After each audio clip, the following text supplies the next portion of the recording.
Hi, welcome ಎಲ್ಲರಿಗೂ ಕೂಡ ಈ ಒಂದು ಫೇಸ್ಬುಕ್ ಲೈವ್ ಕಾರ್ಯಕ್ರಮಕ್ಕೆ. ಜೊತೆಗೆ ಇದು 5ನೇ ದಿನದ ಒಂದು ಫೇಸ್ಬುಕ್ ಲೈವ್ ಕಾರ್ಯಕ್ರಮ. SSLC ವಿದ್ಯಾರ್ಥಿಗಳಿಗಾಗಿ ಪ್ರಮುಖವಾಗಿ ಬರಬಹುದಾದಂತಹ ಪ್ರಶ್ನೆಗಳು, ಅವುಗಳಿಗೆ ಬರೆಯಬೇಕಾದಂತಹ ಉತ್ತರಗಳು ಯಾವುವು ಅನ್ನೋದರ ಕುರಿತು ಸುಮಾರು 5 ದಿನಗಳಿಂದ ಈ ಒಂದು ಫೇಸ್ಬುಕ್ ಲೈವ್ ಕಾರ್ಯಕ್ರಮವನ್ನು ಮಾಡ್ತಾ ಇದ್ದೇನೆ. ಜೊತೆಗೆ ಫೇಸ್ಬುಕ್ ಲೈವಲ್ಲಿ ಮಾಡಿದಂಥ ವಿಡಿಯೋವನ್ನು ಮತ್ತೆ ನನ್ನ ಯೂಟ್ಯೂಬ್ ಚಾನಲಲ್ಲೂ ಕೂಡ ನಾನು ಅಪ್ಲೋಡ್ ಮಾಡಿರ್ತೀನಿ. ನನ್ನ ಯೂಟ್ಯೂಬ್ ಚಾನಲ್ಗೆ ನೀವು ಸಬ್ಸ್ಕ್ರೈಬ್ ಆಗುವ ಮೂಲಕ ಆ ಒಂದು ವಿಡಿಯೋಗಳನ್ನು ಮತ್ತೆ ನೋಡ್ಬೋದು. ಜೊತೆಗೆ ನಿಮ್ಮ ವಿದ್ಯಾರ್ಥಿಗಳಿಗೆ ಆ ಒಂದು ವಿಡಿಯೋವನ್ನು ಶೇರ್ ಮಾಡೋದ್ರ ಮೂಲಕ ಅವರಿಗೂ ಕೂಡ ಆ ವಿಚಾರವನ್ನು ಮುಟ್ಟಿಸಬಹುದು ಅಂತ ಹೇಳ್ತಾ, ಸೊ ಇವತ್ತು ನಾನು 3 ಪ್ರಮುಖವಾದ ಪ್ರಶ್ನೆಗಳನ್ನು ತೆಗೆದುಕೊಂಡು ಇಲ್ಲಿ ತಮ್ಮ ಜೊತೆಗೆ ಚರ್ಚೆಯನ್ನು ಮಾಡಲಿದ್ದೇನೆ. ಆ ವಿಷಯವನ್ನು ಕುರಿತು ತಮ್ಮ ಮುಂದೆ ಪ್ರಸ್ತುತಪಡಿಸಲಿದ್ದೇನೆ. ಅದರ ಜೊತೆಗೆ ಈ ಹಿಂದಿನ 4 ದಿನಗಳ ಕಾಲ ನಾವು ಯಾವ ಪ್ರಶ್ನೆಗಳನ್ನು ಇಲ್ಲಿ ಚರ್ಚೆ ಮಾಡಿದ್ವಿ ಅನ್ನೋದನ್ನು ನೋಡ್ತಾ ಹೋಗೋದಾದರೆ, ಪ್ರಮುಖವಾಗಿ ಮೊದಲನೇದು ಗಾಂಧೀಜಿಯವರ ಆರಂಭಿಕ ಹೋರಾಟವನ್ನು ವಿವರಿಸಿ ಎನ್ನುವಂಥ ಒಂದು ಪ್ರಶ್ನೆಯನ್ನು ನಾವು ಚರ್ಚೆ ಮಾಡಿದ್ವಿ. ಅದಾದ ನಂತರದಲ್ಲಿ ಭಾರತದ ಸ್ವಾತಂತ್ರ್ಯ ಹೋರಾಟದಲ್ಲಿ ಗಾಂಧೀಜಿಯವರ ಪಾತ್ರವನ್ನು ವಿವರಿಸಿರಿ ಎನ್ನುವಂಥ ಮತ್ತೊಂದು ಪ್ರಶ್ನೆಯನ್ನು ಚರ್ಚೆ ಮಾಡಿದ್ವಿ, ಎರಡನೇದಾಗಿ. ಅದಾದ ನಂತರ ಜಲಿಯನ್ ವಾಲಾ ಬಾಗ್ ಹತ್ಯಾಕಾಂಡವನ್ನು ವಿವರಿಸಿರಿ ಎನ್ನುವಂಥ ಒಂದು ಪ್ರಶ್ನೆ ಇತ್ತು. ತದನಂತರದಲ್ಲಿ ಅಸಹಕಾರ ಚಳುವಳಿಯ ಪ್ರಮುಖ ಕಾರ್ಯಕ್ರಮಗಳನ್ನು ವಿವರಿಸಿರಿ ಎನ್ನುವಂತಹ ಒಂದು ಪ್ರಶ್ನೆಯನ್ನು ನಾವು ಚರ್ಚೆ ಮಾಡಿದ್ವಿ. ಆಮೇಲೆ ಅಸಹಕಾರ ಚಳುವಳಿಯ ಪ್ರಮುಖ ಬೆಳವಣಿಗೆಗಳನ್ನು ವಿವರಿಸಿರಿ ಎನ್ನುವಂತಹ ಒಂದು ಪ್ರಶ್ನೆಯನ್ನು ಚರ್ಚೆ ಮಾಡಿದ್ವಿ. Thank you Shivaranjan sir.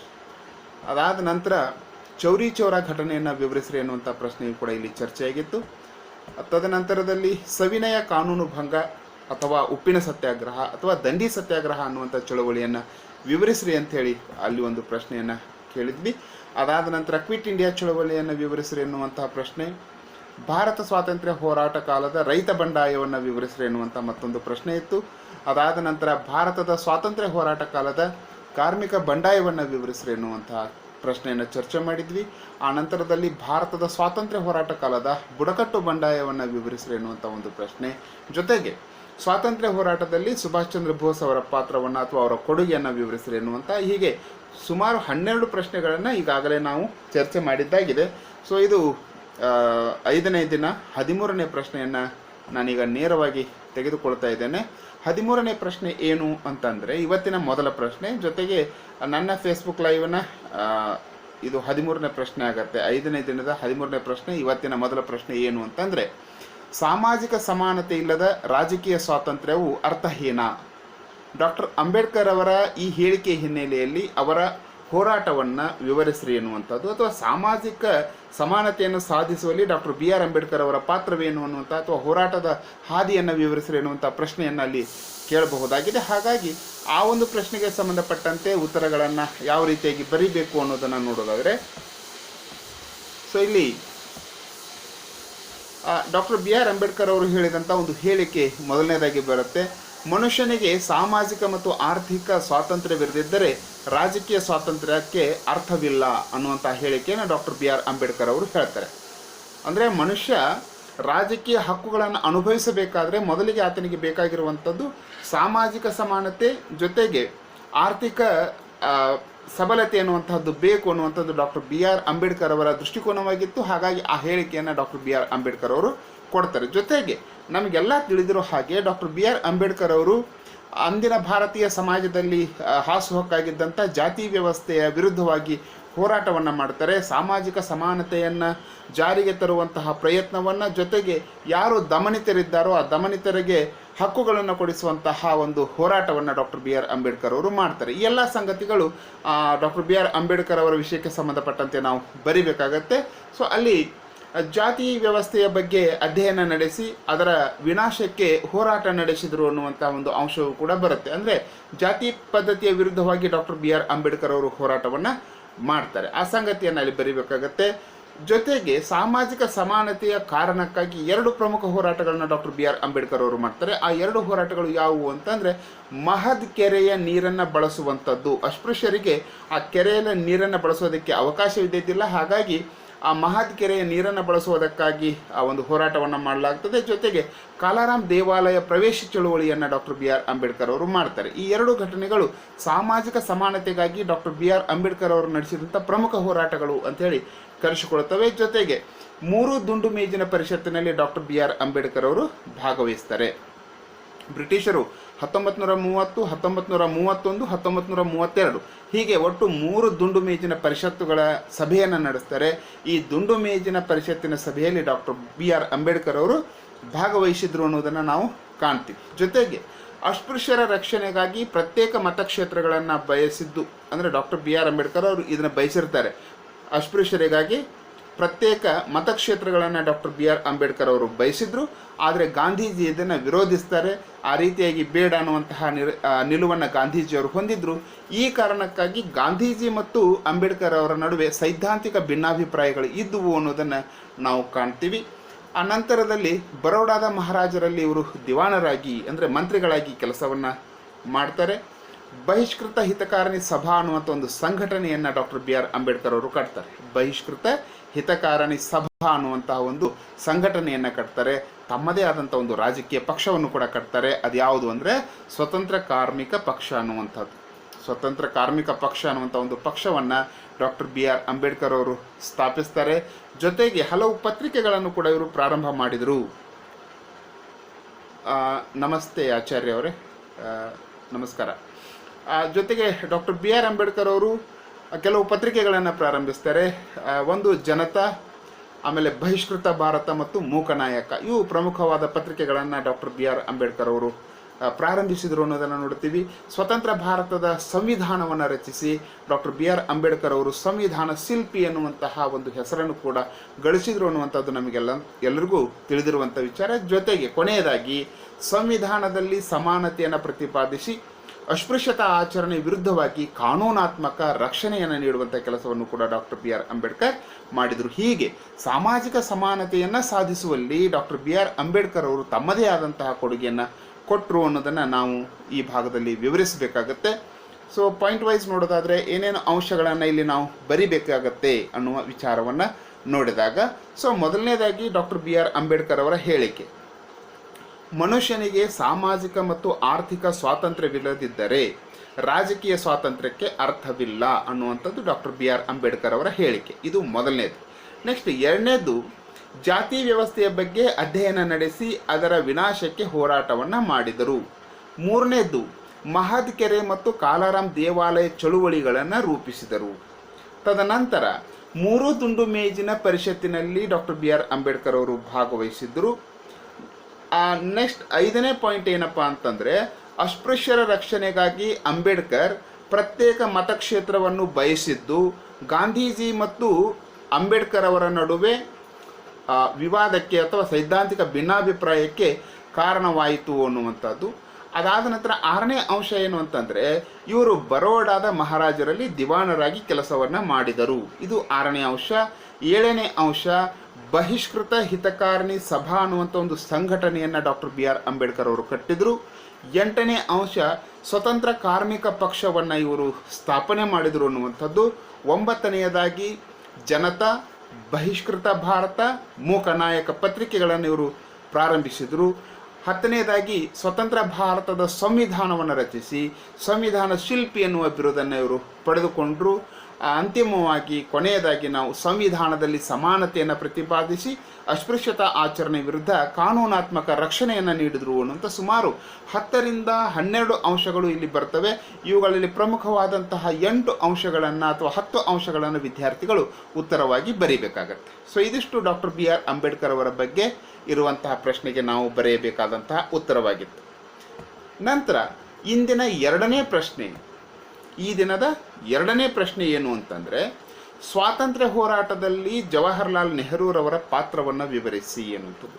ನೆಹರೂರವರ ಬಗ್ಗೆ 2 ಪ್ರಶ್ನೆಗಳನ್ನು ಕೇಳಬಹುದು. ಒಂದು, ಸ್ವಾತಂತ್ರ್ಯ ಹೋರಾಟದಲ್ಲಿ ನೆಹರೂರವರ ಪಾತ್ರವನ್ನು ವಿವರಿಸಿರಿ. ಇನ್ನೊಂದು, ಭಾರತದ ಪ್ರಧಾನಮಂತ್ರಿಗಳಾಗಿ ನೆಹರೂರವರ ಕೊಡುಗೆಗಳನ್ನು ವಿವರಿಸ್ರಿ, ಅಥವಾ ನವಭಾರತದ ನಿರ್ಮಾಪಕರಾಗಿ ಜವಾಹರ್ಲಾಲ್ ನೆಹರೂರವರ ಕೊಡುಗೆ ಏನು ಅನ್ನುವಂಥ ಪ್ರಶ್ನೆ ಬರಬಹುದು. ಹೀಗೆ ಎರಡು ಪ್ರಶ್ನೆಗಳನ್ನು ಪಂಡಿತ್ ಜವಾಹರ್ಲಾಲ್ ನೆಹರೂರವರ ಬಗ್ಗೆ ಕೇಳಬಹುದಾಗಿದೆ. ಹಾಗಾಗಿ ಇಲ್ಲಿ ನಾವು ಸ್ವಾತಂತ್ರ್ಯ ಹೋರಾಟದಲ್ಲಿ ನೆಹರೂರವರ ಪಾತ್ರವನ್ನು ಮೊದಲನೇ ಪ್ರಶ್ನೆಯಾಗಿ ನಾವು ತೆಗೆದುಕೊಳ್ಳುವುದಾದರೆ, ಸೊ ಅಲ್ಲಿ ನೆಹರೂರವರು ನಡೆಸಿದಂತಹ ಕಾರ್ಯಗಳು ಏನು ಅನ್ನೋದನ್ನು ಮೊದಲನೇದಾಗಿ ನೋಡಬೇಕಾಗತ್ತೆ. ಸೊ 1916ರಲ್ಲಿ ಪ್ರಾರಂಭವಾದಂಥ ಹೋಮ್ ರೂಲ್ ಚಳುವಳಿಯೊಂದಿಗೆ ನೆಹರೂರವರು ಭಾರತದ ಸ್ವಾತಂತ್ರ್ಯ ಹೋರಾಟವನ್ನು ಪ್ರವೇಶ ಮಾಡ್ತಾರೆ. ಸ್ವಾತಂತ್ರ್ಯ ಹೋರಾಟದಲ್ಲಿ ನೆಹರೂರವರು ಪ್ರವೇಶ ಮಾಡಿದ ಚಳುವಳಿ ಯಾವುದು ಅಂತಂದರೆ ಹೋಮ್ ರೂಲ್ ಲೀಗ್ ಅನ್ನುವಂಥ ಒಂದು ಚಳುವಳಿ ಬರುತ್ತೆ. ಆ ಚಳುವಳಿಯ ಮೂಲಕ ಇವರು ಭಾರತದ ಸ್ವಾತಂತ್ರ್ಯ ಹೋರಾಟವನ್ನು ಪ್ರವೇಶಿಸ್ತಾರೆ. ಮುಂದೆ 1920ರ ಅಸಹಕಾರ ಚಳುವಳಿಯಲ್ಲಿ ಪ್ರಮುಖ ಪಾತ್ರವನ್ನು ವಹಿಸಿದರು. 1920ರಲ್ಲಿ ರಾಷ್ಟ್ರೀಯ ಕಾಂಗ್ರೆಸ್ ಬ್ರಿಟಿಷರ ವಿರುದ್ಧವಾಗಿ ಅಸಹಕಾರ ಚಳುವಳಿಯನ್ನು ಹಮ್ಮಿಕೊಳ್ಳುತ್ತೆ. ಆ ಚಳುವಳಿಯಲ್ಲಿ ಇವರು ಪ್ರಮುಖವಾದ ಪಾತ್ರವನ್ನು ವಹಿಸಿದರು ಅನ್ನೋದನ್ನು ನಾವು ನೋಡ್ತೀವಿ. ಮುಂದುವರೆದು 1929ರ ಲಾಹೋರ್ನಲ್ಲಿ ನಡೆದಂತಹ ಭಾರತದ ರಾಷ್ಟ್ರೀಯ ಕಾಂಗ್ರೆಸ್ಸಿನ ಅಧಿವೇಶನದ ಅಧ್ಯಕ್ಷರಾಗಿ ಇವರು ಕಾರ್ಯವನ್ನು ನಿರ್ವಹಿಸ್ತಾರೆ. ಜೊತೆಗೆ ನೆಹರೂರವರ ಚಿಂತನೆಗಳು ರಾಜಕೀಯ ಚಟುವಟಿಕೆಗಳಿಗೆ ಹೊಸ ತಿರುವುಗಳನ್ನು ನೀಡಿದವು ಅನ್ನುವುದನ್ನು ಇಲ್ಲಿ ಪ್ರಮುಖವಾಗಿ ನಾವು ಗಮನಿಸಬೇಕಾಗತ್ತೆ. ಅಂದರೆ ನೆಹರೂರವರ ಆಲೋಚನೆ ಅಂದಿನ ರಾಷ್ಟ್ರೀಯ ಕಾಂಗ್ರೆಸ್ಸಿನ ಹೋರಾಟದ ಒಂದು ಪಥವನ್ನು ಬದಲಿಸುವಲ್ಲಿ ಪ್ರಮುಖ ಪಾತ್ರವನ್ನು ವಹಿಸಿತು ಅನ್ನುವುದನ್ನು ನಾವು ಕಾಣ್ತೀವಿ. ಜೊತೆಗೆ ಇವರು ಕಮ್ಯುನಿಸ್ಟ್ ಸಿದ್ಧಾಂತದ ಪ್ರಭಾವಕ್ಕೆ ಒಳಗಾಗಿದ್ದರು ಅಥವಾ ಕಮ್ಯುನಿಸ್ಟ್ ಸಿದ್ಧಾಂತದ ಒಂದು ಪ್ರಭಾವವನ್ನು ಹೊಂದಿದ್ದರು ಅನ್ನುವುದನ್ನು ನಾವಲ್ಲಿ ಕಾಣ್ತೀವಿ. ಇದರಿಂದ ರಾಷ್ಟ್ರೀಯ ಕಾಂಗ್ರೆಸ್ಸಿನಲ್ಲಿ ಎಡಪಂಥೀಯ ಆಶಯಗಳು ಪ್ರಬಲವಾದವು. ಸೊ ವಿಚಾರವಾದಿ ಅಥವಾ ಚಿಂತನಶೀಲ ಒಂದು ಭಾವನೆಗಳು ಇಲ್ಲಿ ಬೆಳೆಯುವುದಕ್ಕೆ ಪ್ರಾರಂಭವಾದವು ಅನ್ನೋದನ್ನು ನಾವು ಗಮನಿಸಬಹುದಾಗಿದೆ. ರಾಷ್ಟ್ರೀಯ ಕಾಂಗ್ರೆಸ್ಸಿನ ಅಂತಾರಾಷ್ಟ್ರೀಯ ಮಟ್ಟದ ಸಾಮ್ರಾಜ್ಯಶಾಹಿ ಯುದ್ಧದಿಂದ ದೂರ ಉಳಿಯಬೇಕು ಅಂತೇಳಿ ಇವರು ಹೇಳ್ತಾರೆ. ಅಂದರೆ ರಾಷ್ಟ್ರೀಯ ಕಾಂಗ್ರೆಸ್ ಏನಿದೆ, ಈ ರಾಷ್ಟ್ರೀಯ ಕಾಂಗ್ರೆಸ್ಸು ಅಂತಾರಾಷ್ಟ್ರೀಯ ಮಟ್ಟದ ಸಾಮ್ರಾಜ್ಯಶಾಹಿ ಯುದ್ಧಗಳು ಅಂದರೆ ಏನು ಜಾಗತಿಕ ಯುದ್ಧಗಳು ನಡೀತಾ ಇದ್ದು ಅಂಥ ಯುದ್ಧಗಳಿಂದ ಭಾರತ ದೂರ ಇರಬೇಕು ಅನ್ನುವಂತಹ ಒಂದು ಮಾತನ್ನು ಕೂಡ ಅವರು ಹೇಳ್ತಾರೆ. ಜೊತೆಗೆ ಚರಕ ಮತ್ತು ಹರಿಜನ ಚಳುವಳಿಗಳು ಅಷ್ಟೇನೂ ಪರಿಣಾಮಕಾರಿ ಅಲ್ಲ ಅನ್ನುವಂತಹ ವಿಚಾರವನ್ನು ಕೂಡ ನೆಹರೂರವರು ಹೇಳ್ತಾರೆ. ಕೊನೆಯದಾಗಿ ರಾಷ್ಟ್ರೀಯ ಕಾಂಗ್ರೆಸ್ಸಿನ 49ನೇ ಅಧಿವೇಶನದ ಅಧ್ಯಕ್ಷರಾಗಿಯೂ ಕೂಡ ಇವರು ಕಾರ್ಯವನ್ನು ನಿರ್ವಹಿಸಿದರು. ಸೊ ಇವಿಷ್ಟೆಲ್ಲ ಪಂಡಿತ್ ಜವಾಹರ್ಲಾಲ್ ನೆಹರೂರವರು ಭಾರತದ ಸ್ವಾತಂತ್ರ್ಯ ಹೋರಾಟ ಕಾಲದಲ್ಲಿ ಮಾಡಿದಂತಹ ಕಾರ್ಯಗಳು ಅಂಥೇಳಿ ನಾವಲ್ಲಿ ಕಾಣಬಹುದು. ಮಲ್ಲಪ್ಪ ಕುಂಬಾರ್ ಅವರಿಗೆ ಧನ್ಯವಾದಗಳು. ಸೊ ಇದನ್ನ ಪಾಯಿಂಟ್ ವೈಸ್ ಆಗಿ ಬರೆಯೋದ್ರೆ ಹೇಗೆ ಬರಬಹುದು ಅನ್ನೋದನ್ನ ನೋಡಿದ್ರೆ, ಯಾವ ರೀತಿಯಾಗಿ ಉತ್ತರಿಸಬೇಕಾಗತ್ತೆ ಅನ್ನೋದನ್ನ ನೋಡಿದ್ರೆ, ಮೊದಲನೇ ಅಂಶ, ಹೋಮ್ ರೂಲ್ ಲೀಗ್ ಚಳುವಳಿಯೊಂದಿಗೆ ಸ್ವಾತಂತ್ರ್ಯ ಹೋರಾಟದಲ್ಲಿ ನೆಹರೂರವರು ಪ್ರವೇಶವನ್ನ ಮಾಡಿದ್ರು. ಅದಾದ ನಂತರದಲ್ಲಿ 1920ರ ಅಸಹಕಾರ ಚಳುವಳಿಯಲ್ಲಿ ಪ್ರಮುಖ ಪಾತ್ರವನ್ನು ವಹಿಸಿದ್ರು. ಎರಡನೇ ಉತ್ತರ, 1920ರ ಲಾಹೋರ್ ಕಾಂಗ್ರೆಸ್ ಅಧಿವೇಶನದ ಅಧ್ಯಕ್ಷರಾಗಿ ಕಾರ್ಯವನ್ನು ನಿರ್ವಹಿಸಿದರು. ಅದಾದ ನಂತರ ನೆಹರೂರವರ ಚಿಂತನೆಗಳು ರಾಜಕೀಯ ಚಟುವಟಿಕೆಗಳಿಗೆ ಹೊಸ ಆಯಾಮವನ್ನು ಅಥವಾ ಹೊಸ ತಿರುವನ್ನು ನೀಡುವು ಅನ್ನುವುದನ್ನು ನಾವು ನೋಡಬಹುದಾಗಿದೆ. ಆದ ನಂತರದಲ್ಲಿ ಕಮ್ಯುನಿಸ್ಟ್ ಸಿದ್ಧಾಂತದ ಪ್ರಭಾವಕ್ಕೆ ಇವರು ಒಳಗಾಗಿದ್ದರು. ತದನಂತರ ಇವರಿಂದ ರಾಷ್ಟ್ರೀಯ ಕಾಂಗ್ರೆಸ್ಸಿನಲ್ಲಿ ಎಡಪಂಥೀಯ ಆಶಯಗಳು ಪ್ರಬಲವಾದವು ಅನ್ನುವುದನ್ನು ನಾವು ಕಾಣ್ತೀವಿ. ಆನಂತರದಲ್ಲಿ ಕಾಂಗ್ರೆಸ್ ಅಂತಾರಾಷ್ಟ್ರೀಯ ಮಟ್ಟದ ಸಾಮ್ರಾಜ್ಯಶಾಹಿ ಯುದ್ಧದಿಂದ ದೂರ ಉಳಿಯಬೇಕು ಅಂತೇಳಿ ಇವರು ಕರೆಯನ್ನು ಕೊಡ್ತಾರೆ. ಚರಕ ಮತ್ತು ಹರಿಜನ ಈ ಎರಡೂ ಚಳುವಳಿಗಳು ಅಷ್ಟೇನು ಪರಿಣಾಮಕಾರಿಯಾಗಿರಲಿಲ್ಲ ಅನ್ನುವಂತಹ ವಿಷಯವನ್ನು ಅವರು ಹೇಳ್ತಾರೆ. ರಾಷ್ಟ್ರೀಯ ಕಾಂಗ್ರೆಸ್ಸಿನ 49ನೇ ಅಧಿವೇಶನದ ಅಧ್ಯಕ್ಷರಾಗಿ ನೆಹರೂರವರು ಕಾರ್ಯವನ್ನು ನಿರ್ವಹಿಸ್ತಾರೆ. ಧನ್ಯವಾದಗಳು ರಾಠೋಡ್ ಸರ್ ಮತ್ತು ಮೌನೇಶ್ ಭಟ್ಟಳ್ ಅವರು. Thank you so much sir. So ಹೀಗೆ ನೆಹರೂರವರ ಒಂದು ಹೋರಾಟವನ್ನು ನಾವು ರಾಷ್ಟ್ರೀಯ ಹೋರಾಟದಲ್ಲಿ ಕಾಣ್ತೀವಿ. ಸೊ ಇದು ಈ ದಿನದ ಎರಡನೇ ಪ್ರಶ್ನೆಯಾಗಿತ್ತು. ಈ ದಿನದ ಕೊನೆಯ ಪ್ರಶ್ನೆ ಯಾವುದು ಅಂತಂದರೆ, ಅದು ಕೂಡ ನೆಹರೂರವರಿಗೆ ಸಂಬಂಧಪಟ್ಟಂತೆ, ನವಭಾರತದ ಶಿಲ್ಪಿಯಾಗಿ ಸ್ವತಂತ್ರ ಭಾರತಕ್ಕೆ ನೆಹರೂರವರ ಕೊಡುಗೆ ತಿಳಿಸಿ ಅಂತೇಳಿ ಇದನ್ನು ಕೇಳಬಹುದು. ನವಭಾರತದ ಶಿಲ್ಪಿಯಾಗಿ ಸ್ವತಂತ್ರ ಭಾರತಕ್ಕೆ ನೆಹರೂರವರ ಕೊಡುಗೆ ತಿಳಿಸಿ ಅಂಥೇಳಿ ಪ್ರಶ್ನೆಯನ್ನು ಕೇಳಬಹುದು. ಅಥವಾ ಇದನ್ನು ಇನ್ನೊಂದು ರೀತಿಯಾಗಿ, ಪ್ರಧಾನಮಂತ್ರಿಗಳಾಗಿ ನೆಹರೂರವರು ಅನುಸರಿಸಿದ ಕಾರ್ಯಗಳನ್ನು ಅಥವಾ ನೆಹರೂರವರು ಕೈಗೊಂಡ ಕಾರ್ಯಗಳನ್ನು ವಿವರಿಸಿರಿ ಅಂಥೇಳಿ ಕೂಡ ಕೇಳಬಹುದು. ಪ್ರಧಾನಮಂತ್ರಿಯಾಗಿ ನೆಹರೂರವರು ಭಾರತಕ್ಕೆ ನೀಡಿದ ಕೊಡುಗೆಗಳನ್ನು ತಿಳಿಸಿ ಅಂಥೇಳಿ ಕೂಡ ಪ್ರಶ್ನೆಯನ್ನು ಕೇಳಬಹುದಾಗಿದೆ. ಹೀಗೆ ಒಂದೇ ಪ್ರಶ್ನೆಯನ್ನು ಹಲವಾರು ವಿಧಾನದಲ್ಲಿ ಕೇಳಬಹುದಾಗಿದೆ. ಆ ಏನೇ ಪ್ರಶ್ನೆಗಳನ್ನು ಕೇಳಿದರೂ ಕೂಡ ಈ ಉತ್ತರಗಳನ್ನು ಈ ರೀತಿಯಾಗಿ ಬರಿಬೇಕಾಗತ್ತೆ. ಸೊ ಹಾಗಾದರೆ ಉತ್ತರಗಳನ್ನು ಏನು ಬರಿಬೇಕು ಅನ್ನೋದನ್ನು ನೋಡ್ತಾ ಹೋಗೋಣ. ಸೊ ಮೊದಲನೇದಾಗಿ ನೆಹರೂರವರು, ಪಂಡಿತ್ ಜವಾಹರ್ಲಾಲ್ ನೆಹರೂರವರು ಸ್ವತಂತ್ರ ಭಾರತದ ಮೊದಲ ಪ್ರಧಾನಮಂತ್ರಿ. ಸೊ ಹಂಗಾಮಿ ಸರ್ಕಾರಕ್ಕೂ ಇವರೇ ಪ್ರಧಾನಮಂತ್ರಿಗಳಾಗಿದ್ದರು. ನಂತರದಲ್ಲಿ ಸರ್ಕಾರ ರಚನೆ ಆದಾಗಲೂ ಕೂಡ ಇವರೇ ಪ್ರಧಾನಮಂತ್ರಿಗಳಾಗಿ ಅಧಿಕಾರವನ್ನು ವಹಿಸಿಕೊಳ್ಳುತ್ತಾರೆ. ಹಾಗಾಗಿ ಸ್ವತಂತ್ರ ಭಾರತದ ಮೊದಲ ಪ್ರಧಾನಮಂತ್ರಿಗಳಾಗಿ ಕಾರ್ಯವನ್ನು ಇವರು ನಿರ್ವಹಿಸಿದರು. ಎರಡನೇದಾಗಿ ರಾಷ್ಟ್ರವನ್ನು ಕೈಗಾರಿಕೀಕರಣಗೊಳಿಸುವಲ್ಲಿ ಇವರು ಪ್ರಮುಖ ಪಾತ್ರವನ್ನು ವಹಿಸ್ತಾರೆ. ಹಾಗಾಗಿ ನವಭಾರತದ ಶಿಲ್ಪಿ ಎನ್ನುವಂಥ ಹೆಸರನ್ನು ಇವರು ಗಳಿಸಿದರು ಅನ್ನುವಂಥದ್ದನ್ನು ನಾವಲ್ಲಿ ಕಾಣ್ತೀವಿ. ಅನೇಕ ದೇಶೀಯ ಸಂಸ್ಥಾನಗಳ ವಿಲೀನೀಕರಣಕ್ಕೆ ಕಾರಣರಾದರು. ಸೊ ಭಾರತದ ಉಕ್ಕಿನ ಮನುಷ್ಯ ಅಂತ ಕರೆಯಲ್ಪಡುವಂತಹ ಸರ್ದಾರ್ ವಲ್ಲಭಭಾಯಿ ಪಟೇಲರ ಸಹಕಾರದೊಂದಿಗೆ ಭಾರತದಲ್ಲಿದ್ದಂತಹ ಸುಮಾರು 562 ದೇಶೀಯ ಸಂಸ್ಥಾನಗಳನ್ನು, ಆ ಕಾಲಕ್ಕೆ ಭಾರತ ಸ್ವಾತಂತ್ರ್ಯವನ್ನು ಪಡೆದಾಗ ಭಾರತದಲ್ಲಿದ್ದಂತಹ ದೇಶೀಯ ಸಂಸ್ಥಾನಗಳು ಸುಮಾರು 562 ಇದ್ದು, ಆ 562 ದೇಶೀಯ ಸಂಸ್ಥಾನಗಳನ್ನು ಭಾರತದ ಒಕ್ಕೂಟದಲ್ಲಿ ವಿಲೀನಗೊಳಿಸುವಂಥ ಒಂದು ಅತ್ಯಂತ ಪ್ರಮುಖವಾದ ಕಾರ್ಯವನ್ನು ನೆಹರೂರವರು ಮಾಡ್ತಾರೆ. ಅದು ಸರ್ದಾರ್ ವಲ್ಲಭಭಾಯಿ ಪಟೇಲರ ನೇತೃತ್ವದಲ್ಲಿ ಆ ಒಂದು ಕಾರ್ಯವನ್ನು ಪೂರ್ಣಗೊಳಿಸಲಾಗ್ತದೆ ಅನ್ನೋದನ್ನು ಗಮನಿಸ್ತೀವಿ. ತದನಂತರದಲ್ಲಿ ಭಾಷಾವಾರು ಪ್ರಾಂತಗಳನ್ನು ರಚನೆ ಮಾಡ್ತಾರೆ. 1956ರಲ್ಲಿ ಒಂದು ಸಮಿತಿ ವರದಿ ಕೊಟ್ಟಂತೆ ಆ ವರದಿ ಆಧರಿಸಿ ಭಾರತದಲ್ಲಿ ಭಾಷಾವಾರು ಪ್ರಾಂತಗಳನ್ನು ರಚಿಸುವಂತಹ ಕೆಲಸವನ್ನು ಕೂಡ ನೆಹರೂರವರು ಮಾಡ್ತಾರೆ. 1953ರಲ್ಲಿ ಆ ಸಮಿತಿ ರಚನೆ ಆಗುತ್ತೆ.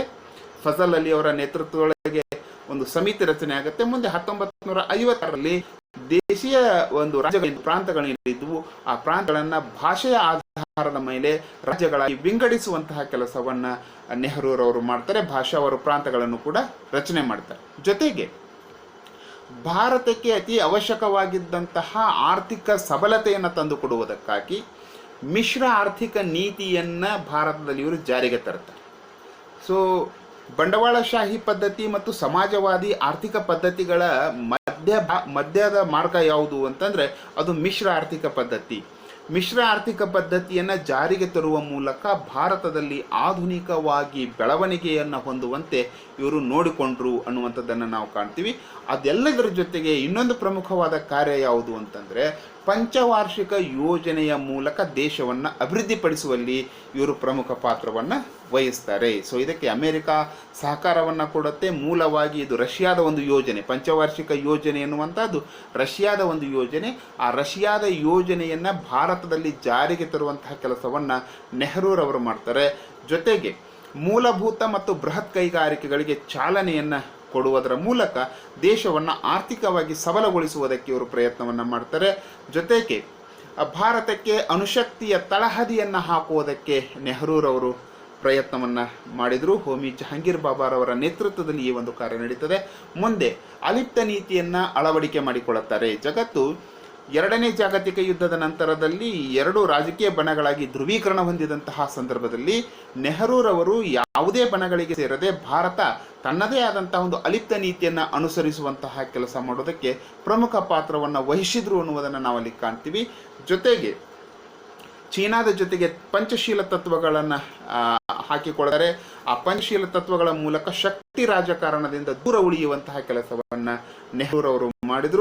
ಅಂತಿಮವಾಗಿ ಶಾಂತಿಯುತ ಸಹಬಾಳ್ವೆಯ ಸೂತ್ರವನ್ನು ಅನುಷ್ಠಾನಕ್ಕೆ ತರುವುದಕ್ಕೆ ನೆಹರೂರವರು ಕಾರಣರಾದರು ಅನ್ನುವಂಥ ಸಂಗತಿಗಳನ್ನು ನಾವು ನೋಡ್ತೇವೆ. ಸೊ ಇದು ಭಾರತಕ್ಕೆ ಅಥವಾ ಸ್ವತಂತ್ರ ಭಾರತಕ್ಕೆ ಪ್ರಧಾನಮಂತ್ರಿಗಳಾದಂತಹ ನೆಹರೂರವರು ಕೊಟ್ಟಂತಹ ಕೊಡುಗೆಗಳು ಅನ್ನುವುದನ್ನು ನಾವು ಪ್ರಮುಖವಾಗಿ ಇಲ್ಲಿ ಗಮನಿಸ್ತಾ ಹೋಗ್ತೇವೆ. ಹೀಗೆ ಹಲವಾರು ಸಂಗತಿಗಳನ್ನು ನಾವು ಈ ಒಂದು ಪಾಠದಲ್ಲಿ ಗಮನಿಸ್ತೇವೆ. ಹಾಗಾದರೆ ನೆಹರೂರವರ ಬಗ್ಗೆ ಬರುವಂತಹ ಈ ಪ್ರಶ್ನೆಗೆ ಉತ್ತರವನ್ನು ಯಾವ್ಯಾವ ಅಂಶಗಳನ್ನು ಬರೀಬೇಕು ಅಂದರೆ ನವಭಾರತದ ಶಿಲ್ಪಿಯಾಗಿ ಸ್ವತಂತ್ರ ಭಾರತಕ್ಕೆ ನೆಹರೂರವರ ಕೊಡುಗೆ ಏನು ಅನ್ನುವಂಥ ಪ್ರಶ್ನೆಗೆ ಉತ್ತರಗಳಾಗಿ ಯಾವ ಅಂಶಗಳನ್ನು ಬರೀಬೇಕು ಅನ್ನೋದನ್ನು ಈಗ ನಾವು ಪಾಯಿಂಟ್ ವೈಸ್ ನೋಡ್ತಾ ಹೋಗೋಣ. ಓಕೆ, ಯಲ್ಲಪ್ಪ ಜಮಖಂಡಿ ಅವರೇ ಧನ್ಯವಾದಗಳು. ಓಕೆ, ಸೊ ಏನು ಪಾಯಿಂಟ್ಸ್ ಬರ್ತವೆ? ಮೊದಲನೇದಾಗಿ ಇವರು ಸ್ವತಂತ್ರ ಭಾರತದ ಮೊದಲ ಪ್ರಧಾನಮಂತ್ರಿ. ಎರಡನೇದಾಗಿ ಕೈಗಾರಿಕೀಕರಣ ಮತ್ತು ನವಭಾರತದ ಶಿಲ್ಪಿಯಾಗಿದ್ದಾರೆ. ಭಾರತದಲ್ಲಿ ಕೈಗಾರಿಕೆಗಳನ್ನು ಸ್ಥಾಪನೆ ಮಾಡುವಂಥ ಮೂಲ ಕಾರ್ಯ ಪ್ರಾರಂಭವಾಗಿದ್ದು ಅಲ್ಲೇ. ಹಾಗಾಗಿ ಕೈಗಾರಿಕೀಕರಣ ಮತ್ತು ನವಭಾರತದ ಶಿಲ್ಪಿಯಾಗಿದ್ದಾರೆ ಅಂತ ಇದನ್ನು ನಾವು ಹೇಳ್ತೀವಿ. ನೆಕ್ಸ್ಟ್ ಮೂರನೇದಾಗಿ ಭಾರತದ ಅನೇಕ ದೇಶೀಯ ಸಂಸ್ಥಾನಗಳ ವಿಲೀನೀಕರಣಕ್ಕೆ ಕಾರಣರಾದರು. ನಾಲ್ಕನೇದಾಗಿ ಭಾಷಾವಾರು ಪ್ರಾಂತಗಳನ್ನು ರಚನೆ ಮಾಡಿದರು. ನೆಕ್ಸ್ಟ್, ಮಿಶ್ರ ಆರ್ಥಿಕ ನೀತಿಯ ಮೂಲಕ ಆಧುನಿಕ ಭಾರತದ ಅಭಿವೃದ್ಧಿಗೊಳಿಸಿದರು. ಅದಾದ ನಂತರದಲ್ಲಿ ಪಂಚವಾರ್ಷಿಕ ಯೋಜನೆಯ ಮೂಲಕ ದೇಶದ ಅಭಿವೃದ್ಧಿ, ಮೂಲಭೂತ ಮತ್ತು ಕೈಗಾರಿಕೆಗಳಿಗೆ ಚಾಲನೆಯನ್ನು ನೀಡಿದರು ಅನ್ನುವಂಥದ್ದು. ಭಾರತಕ್ಕೆ ಅಣುಶಕ್ತಿಯ ತಳಹದಿಯನ್ನು ಹಾಕಿದರು ಅನ್ನುವಂತಹ ಉತ್ತರವನ್ನು ಬರೀಬೇಕಾಗತ್ತೆ. ನೆಕ್ಸ್ಟ್ ಪಾಯಿಂಟ್, ಆಲಿಪ್ತ ನೀತಿಯ ಅಳವಡಿಕೆ. ಅದಾದ ನಂತರ ಪಂಚಶೀಲ ತತ್ವಗಳ ಮೂಲಕ ಶಕ್ತಿ ರಾಜಕಾರಣದಿಂದ ದೂರ ಉಳಿದರು ಅನ್ನುವುದನ್ನು ನಾವು ಕಾಣ್ತೀವಿ. ಅಂತಿಮವಾಗಿ ಶಾಂತಿಯುತ ಸಹಬಾಳ್ವೆಯ ಸೂತ್ರ ಅನುಷ್ಠಾನಕ್ಕೆ ತರಲು ಕಾರಣಕರ್ತರಾದರು ಅನ್ನುವಂಥದ್ದನ್ನು ನಾವು ಕಾಣ್ತೀವಿ. ಸೊ ಹೀಗೆ ಸುಮಾರು ಒಂದು 10 ಅಂಶಗಳು ಇಲ್ಲಿ ನೆಹರೂರವರ ಪ್ರಧಾನಮಂತ್ರಿಗಳಾಗಿ ನೆಹರೂರವರ ಕಾರ್ಯಕ್ಕೆ ಸಂಬಂಧಪಟ್ಟಂತೆ ಸುಮಾರು 10 ರಿಂದ 12 ಅಂಶಗಳು ಬರ್ತವೆ. ವಿದ್ಯಾರ್ಥಿಗಳು 8 ರಿಂದ 10 ಅಂಶಗಳನ್ನು ಬರೆಯುವುದರ ಮೂಲಕ ತಾವು ಹೆಚ್ಚು ಅಂಕಗಳನ್ನು ಗಳಿಸಬಹುದು ಅಂತ ಹೇಳ್ತಾ, ಸೊ 5ನೇ ದಿನದ ಒಂದು ಲೈವ್ ಕಾರ್ಯಕ್ರಮವನ್ನು ಇಲ್ಲಿಗೆ ನಾನು ಮುಗಿಸ್ತಾ ಇದ್ದೇನೆ. ನೆನಪಿರಲಿ, ಈ ಒಂದು ಲೈವ್ ಮಾಡಿರುವಂತಹ ವಿಡಿಯೋ ನನ್ನ ಫೇಸ್ಬುಕ್ ಅಕೌಂಟಲ್ಲಿರುತ್ತೆ. ಜೊತೆಗೆ ಇದನ್ನು ನಾನು ನನ್ನ ಯೂಟ್ಯೂಬ್ ಚಾನಲ್ಗೆ ಅಪ್ಲೋಡ್ ಮಾಡಿರ್ತೇನೆ. ಯೂಟ್ಯೂಬ್ ಚಾನಲ್ಗೆ ಅಪ್ಲೋಡ್ ಮಾಡಿದಂಥ ವಿಡಿಯೋದ ಲಿಂಕನ್ನು ಕೂಡ ನಿಮಗೆ ನಾನು ಫೇಸ್ಬುಕ್ಕಲ್ಲಿ ಶೇರ್ ಮಾಡ್ತೇನೆ. ನನ್ನ ಮುಂದಿನ ವಿಡಿಯೋಗಳನ್ನು ನೋಡುವುದಕ್ಕಾಗಿ, ಅಂದರೆ ಬೇರೆ ಬೇರೆ ರೀತಿಯ ವಿಡಿಯೋಗಳನ್ನು ಕೂಡ ನಾವೆಲ್ಲ ಮಾಡಿರ್ತೇವೆ. ಆ ವಿಡಿಯೋಗಳನ್ನು ನೀವು ನೋಡಬೇಕು ಅಂತಂದರೆ ನಮ್ಮ ಯೂಟ್ಯೂಬ್ ಚಾನಲನ್ನು ನೀವು ಸಬ್ಸ್ಕ್ರೈಬ್ ಮಾಡಿ, ಶೇರ್ ಮಾಡಿರಿ. ಹೆಚ್ಚು ಹೆಚ್ಚು ವಿದ್ಯಾರ್ಥಿಗಳನ್ನು ಈ ವಿಡಿಯೋಗಳು ತಲುಪಿದ್ದಾದರೆ ಖಂಡಿತವಾಗಿಯೂ ಕೂಡ ಮಕ್ಕಳಿಗೆ ಅನುಕೂಲ ಆಗುತ್ತೆ ಅನ್ನುವಂತಹ ಕಾರಣಕ್ಕಾಗಿ ಫೇಸ್ಬುಕ್ಕನ್ನು ಈ ರೀತಿಯೂ ಕೂಡ ಉಪಯೋಗಿಸಿಕೊಳ್ಳಬಹುದು ಅನ್ನುವಂಥ ಒಂದು ಪ್ರಯೋಗಾತ್ಮಕವಾದಂಥ ಕೆಲಸವನ್ನು ಮಾಡ್ತಾ ಇದ್ದೇನೆ. ಆ ಮಕ್ಕಳಿಗೆ ಇದರಿಂದ ಹೆಚ್ಚು ಉಪಯೋಗ ಆಗಲಿ ಅನ್ನುವಂತಹ ಒಂದು ಆಶಯದೊಂದಿಗೆ ಸೊ ಇವತ್ತಿನ ಈ ಒಂದು ಫೇಸ್ಬುಕ್ ಲೈವನ್ನು ಮುಗಿಸ್ತಾ ಇದ್ದೇನೆ. ನೆನಪಿ, ನನ್ನ ಯೂಟ್ಯೂಬ್ ಚಾನಲನ್ನು ನೀವು ಸಬ್ಸ್ಕ್ರೈಬ್ ಮಾಡಿದರೆ ಖಂಡಿತ ನಾನು ಮಾಡುವಂತಹ ವಿಡಿಯೋಗಳು ತಮಗೆ ತಲುಪ್ತವೆ. ಆ ಮೂಲಕ ನೀವು ವಿದ್ಯಾರ್ಥಿಗಳಿಗೆ ವಿಡಿಯೋಗಳನ್ನು ಶೇರ್ ಮಾಡಬಹುದು. ಹಾಗೇನೆ ಅವರು ಸಬ್ಸ್ಕ್ರೈಬ್ ಮಾಡಿ ಕೇಳಿ, ಯಾಕಂದ್ರೆ ನಾನು ಮಾಡಿದಂಥ ವಿಡಿಯೋ ನೇರವಾಗಿ ಆ ಮಕ್ಕಳಿಗೆ ತಲುಪುವಂತಾದರೆ ಕಾರಣಗಳಿಂದಾಗಿ ತಾವು ಬ್ಯುಸಿ ಇದ್ದಾಗ ಮಕ್ಕಳಿಗೆ ಆ ಒಂದು ವಿಡಿಯೋಗಳು ನೇರವಾಗಿ ತಲುಪುವಂತಹ ಕೆಲಸ ಆಗುತ್ತೆ ಅಂತ ಹೇಳ್ತಾ, ಸೊ ಇವತ್ತಿನ ಈ ಒಂದು ಲೈವ್ ಕಾರ್ಯಕ್ರಮವನ್ನು ಮುಗಿಸ್ತಾ ಇದ್ದೇನೆ. ಎಲ್ಲರಿಗೂ ಕೂಡ ಧನ್ಯವಾದಗಳನ್ನು ಹೇಳ್ತಾ ಮತ್ತೆ ನಾಳೆ ಭೇಟಿಯಾಗೋಣ ಅನ್ನುವಂತಹ ಒಂದು ವಿಚಾರವನ್ನು ತಮಗೆ ಹೇಳ್ತಾ ಈ ಒಂದು ಲೈವ್ ಕಾರ್ಯಕ್ರಮವನ್ನು ಮುಗಿಸ್ತಾ ಇದ್ದೇನೆ. ಧನ್ಯವಾದಗಳು. Thank you so much.